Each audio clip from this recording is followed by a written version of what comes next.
Another big story we are following today, day 2 of the attempted murder trial of Dauphin County District Judge Sonia McKnight. Our Seth Kaplan has been listening to the testimony all morning. He's live at the Dauphin County Courthouse in Harrisburg with the latest. Good afternoon, Seth. Good afternoon to you, James. A big morning here indeed. I believe it was at this hour yesterday you asked me if there was any sign of whether Michael McCoy, the now ex-boyfriend of suspended Judge Sonia McKnight, was going to testify. Big answer today. Yes, he took the stand midway through the morning today, still on the stand now after about an hour and a half.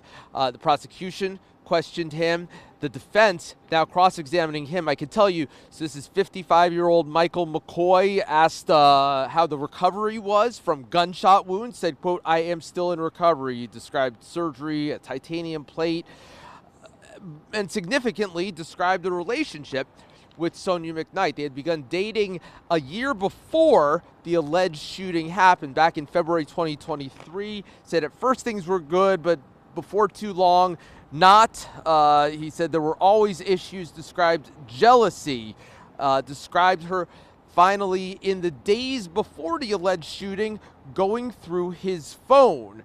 He said there were times I told her, "You're going to lose a good man," and described more conversations. He said conversations generally, not so much very loud confrontations, but then things got more tense.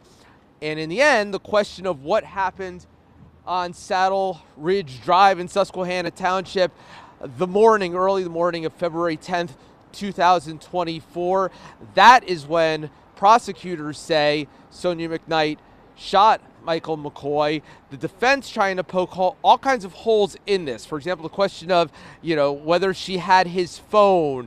The prosecution alleging in its opening arguments yesterday that that she was calling women whose contact information was in his phone, a manifestation of that alleged jealousy. But just as one example of how the defense is trying to poke holes in this, James, I can tell you yesterday, for example, a friend of Michael McCoy's on the stand saying she had received one of those alleged phone calls on February 4th, 2024, while she was watching football. The defense said, "Okay, you sure you were watching football on February 4th, professional football?" "Yeah." I looked it up later.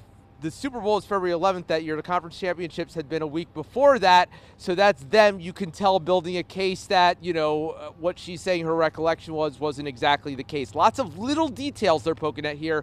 Everything from that to police handling of evidence, chain of custody, those sorts of things. Because all they have to do is raise a reasonable doubt. And that's what they're trying to do. Seth, I'm curious, you talked about a lot of testimony there from McCoy, which is a big deal. Did he on the stand say that McKnight is the one that shot him? That was what they closed with, the prosecution's questioning of him. And what he said was there were only 2 people in the house. He says this happened while he was sleeping, so he did not see who shot him. He woke up blind, he says, but there were only 2 people and only could have been 2 people in the house at that time is what he is saying. The defense has tried to raise the specter of maybe he shot himself. Asked that, I can tell you, he said, quote, "I never had a suicidal thought in my life."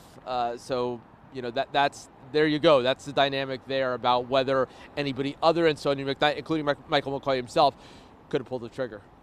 Seth Kaplan, a lot of testimony to go through. We appreciate you being here with us live there at the Dauphin County Courthouse in Harrisburg. Thanks so much.